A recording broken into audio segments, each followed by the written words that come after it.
Over the last 20 years, there has been a 47% increase in women-owned businesses in Australia. And women now represent 36% of small business owners in the country. Now, unfortunately, despite these encouraging statistics, most women small business owners in Australia never get past the $100,000 mark in annual revenue in their businesses. And by most, I mean more than 80%. And only 2% of women-owned businesses make it past the $1 million mark. But why is it that so many business owners struggle to make scalable revenue and profits? In today's episode, we're going to take a look at the 5 biggest challenges that women business owners face. And these are challenges that I've seen time and time again and experienced multiple times myself. And more importantly, we're talking about how to tackle them head on.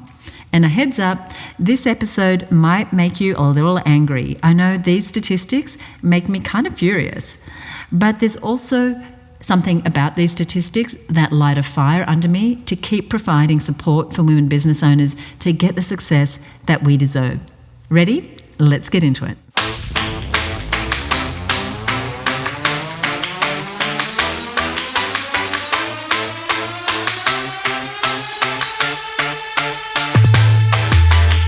Hey there, welcome to another episode of the Her Business Podcast. I'm your host, Susie Daphnis, and today we're talking about why women business owners aren't making the money that they are working their butts off to make and how you can face these challenges in a different way. So let me set the stage with a few statistics. Now, a couple of these I mentioned at the introduction to this episode, but I'm going to say them again. And that is that in the last 20 years, there's been a 47% increase in women-owned businesses in Australia. And that is fantastic. So that's, in the last 20-something years. So I just celebrated 30 years of business, and I can tell you the landscape is totally different now, and I love seeing so many women in business. Now, women represent, here in Australia, 36% of small business ownership. And get this, women business owners are statistically more educated than our male counterparts. So we're more educated, we're super ambitious, and the thing is we are more resourceful than ever before. So why aren't we thriving financially in the same way that the men are? So why is it that only 13% of women-owned businesses generate more than $100,000 a year? Why is it that only 2% of women business owners generate more than $1 million in a year? Now, there are so many studies out there today that show this stark contrast. And let's be honest for a second, it's kind of heartbreaking to hear because I truly believe that with the right resources and support, all women business owners can have better statistics than what we're seeing here. We can all be creating businesses that really give us more back than if we had a job, right? That's the whole point. We want to be earning more. We want to have a lifestyle that's better. So we could have so many more women hitting 100,000 and beyond. Now, if you've been listening to this podcast for a while, you know that this really is my mission. Inside Her Business Network, on average, our members earn more than the average small business in Australia. And we are not done. Right? We want to help a lot more women be hitting these numbers. So if you are listening, you're in the right place. So I started my first business in my 20s, and I was able to grow various businesses to this level. I was lucky to find the right resources, the right mentors, the right networks, and of course I worked my butt off to be part of that 2% of women who get their businesses to at least $1 million. And let's be honest, that percentage was likely not even 1% when I started business 30 years ago. But because I got there, because I was able to connect and get educated, and it wasn't traditional education, I don't have an MBA, I actually finally got to a point where I could retire because I was financially free from my businesses. But I think if I had retired back when I could, these numbers would just haunt me. And so I'm on a mission. I've been trying to fight these statistics the best way I know how, and that is helping other women business owners get the resources they need to succeed, which turns out has been a pretty good and rewarding way to do it. And I've seen countless women join the Her Business Network who were consistently pulling in less than $50,000 a year, some much lower than that. And I've seen them get the resources and the network and the education and the support and find the mentors and the strategic alliances and the co-creators and grow thriving 6- and 7-figure businesses. That's why I still do what I do this many years later. And while the majority of the Her Business podcast episodes are about just that, giving you resources and advice and strategy, this one is going to step back just a minute because we're going to explore 5 of the main things that hold women business owners back from success and growth in the first place. Now, before I dive in, I want to mention that this is somewhat of a 2-part episode. I want you to listen to this episode first, and then I'm going to give you the details of an episode that we just released over on the Content Sells podcast. That's another Her Business podcast, and it's one that I host with the wonderful Michelle Falzon. Now, it is more a marketing podcast. So what I would like you to do is listen to this so that you have the understanding, and then head on over to that podcast and I'll explain why. That episode dives into the action steps and the strategies and all the elements you need to craft offers that sell. Because what I'm going to tell you about today is those things that are holding us back, what to do about them, but part of it is how do you get more sales? And that's what that episode is designed to help you do. So I'll say more about that and I'll tell you how to get that in a moment. So this episode is kind of about the why the statistics are the way they are, why we see this divide, and why we need to focus on specific areas to grow. So after you finish this, make sure you listen to episode 254 of the Content Sells podcast to actually understand how you can go about actually making more income through your offers and really breaking down the barriers that we're talking about here. But understanding what they are, recognizing them in yourself is such an important place to start. So let's have a look at the first reason women business owners are making less money than they should. Number 1 is normalizing undercharging. Now, this is a scenario I see all too often. A woman business owner launches her product or her service, but instead of charging what it's truly worth, she sets her pricing low. Why? Well, it could be a number of things. It could be the fear of scaring people off. It could be feeling like, I don't know if I'm worth it or if my service is worth it. The truth is, when we undercharge, we are not just undervaluing ourselves, we are teaching our clients to undervalue us too. But it's not like as women, we are just innately undervaluing our services. It comes from a whole load of history. Now, historically, there have been so many factors that have contributed to this. And if we think back to what was normal and legal all through the 20th century, women were limited to roles within the home or low-paying jobs, if we go way back. And this reinforced the perception that women's work was less valuable. And even as women entered the workforce in greater numbers over the last 50 years, these expectations still had kind of this limited thinking around it. And research done by Stanford University found that women have internalized past low pay scales and now kind of use them as an internal barometer, as a benchmark.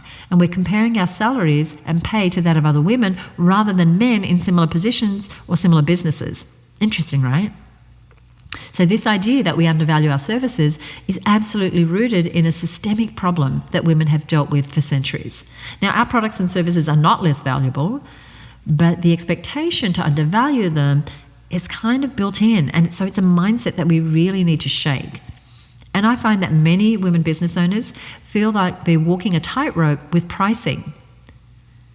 You can price too low and not even cover your costs, really. You can price too high, but be scared to do that because you might drive clients away. But the truth is, pricing shouldn't be just about covering your costs. It's a reflection of the value that you bring to the table. It's not about your capability. It's about having the confidence to ask for what your work is worth. And what your work is worth is not just what your competitor is charging. It is thinking about what you are putting into, what you're delivering, the experience that you have, the value that it represents to the client. What is the client going to save by using your product or service? How would their life be changed? All that should be part of your pricing. But like I said, the companion episode is going to show you where pricing fits into the whole idea of crafting your offer.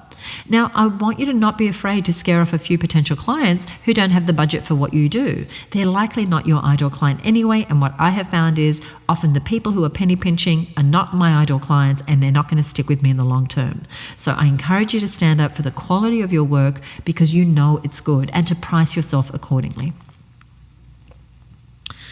I'll give you a link to a resource for that in our show notes as well. The second thing holding women back from making the money they want is over-delivery. So this is connected to what I just talked about, but women business owners consistently over-deliver on their services without getting compensated for extra work. Now, I'm all about exceeding client expectations. That is something I think we should aim for, but there's a fine line between going above and beyond and just giving away way too much value and way too much time. And this can come from wanting to ensure your client is satisfied, loves your stuff, but when you consistently offer extras without fair compensation, it can only lead to one place, and that is resentment and burnout. That's two places, resentment and burnout. Now, you deserve to get paid for your services and your products that you're providing to your customers. Now, I found this issue especially common for small business owners who tie their self-worth with their client outcomes. So instead, you want to really define the scope of whatever project you're working on, whatever service or product you're delivering, and really stick to that scope. And if you find yourself doing extra work, offering bonus after bonus, saying yes to every request, then you might have a problem with over-delivering, and it might be time to set some boundaries. So you want to offer value, absolutely, but you want to make sure you're compensated for it. So I invite you to stand up for yourself and really claim that's out of scope for this project, but here's what it would cost to add it in. And the client will know your scope if your offer is really clearly crafted. And that's why the companion episode for this one is going to come in really handy. Now, reason number 3 is all about this fear of being salesy. We have a whole episode on this subject because it's such a common roadblock for women. You have a fantastic product or service, but when it comes to ask for the sale, you back up, you hesitate. You don't want to seem pushy, or you don't want to come across as being too much. You shy away from shouting your offer from the rooftops, an offer that you should be really proud of. And this stigma around being salesy or loud holds so many women back. And we go deep into this on episode 290 of the Her Business podcast, which I will link to you in our show notes. And that episode was just a couple of weeks ago, and it's titled More Sales, Less Marketing, How to Take the Yuck Out of Selling. And that episode is with one of our members, Frances Pratt, who's a sales expert. Now, in that episode, we talk about the root of what sales are. Now, you don't have to feel like you're being demanding or uninvited when selling or being too much. It's really about, as Fran explains, about connecting to your audience and showing them that you have a great and easy solution to what they're struggling with. You're helping that person with what you provide. So what is reason number 4? Now, this one is a little bit annoying to me. There are significant and research barriers for women in business to get funding and resources. And this is actually backed by undeniable data. A study that was published by the Harvard Business Review showed exactly how biased investors can be against women. Now, I think whether you are looking for investor money or not, you're going to find this really interesting. One experiment involved 2 identical pitches to investors. One was presented under the name David and the other under the name Laura. Now, these pitch decks, so that's like a proposal that you put to an investor, they were identical. But David, the one with the name David on it, consistently received higher ratings and more funding offers than Laura. And the study found that female entrepreneurs are frequently asked different lines of questioning during their pitches when they're asking for investor money.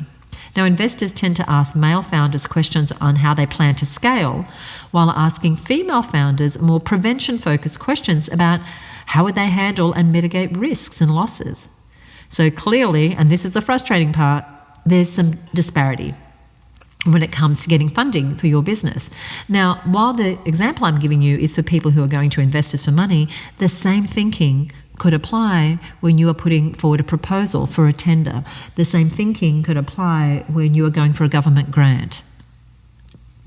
And you might be thinking, well, there's nothing, Susie, that I can do to change my confidence or value my services if this is what's happening in society. So how do we overcome that? We just become super freaking successful. That's how we do that. And that is why I want to jump to reason number 5. And that is access to mentorship networks and resources. Now, a study done by SCORE found that business owners with a mentor are 5 times more likely to experience business growth. My mentors have played such an important part in my business growth. Peer mentors, mentors at a distance, and mentors who I've worked with one-on-one.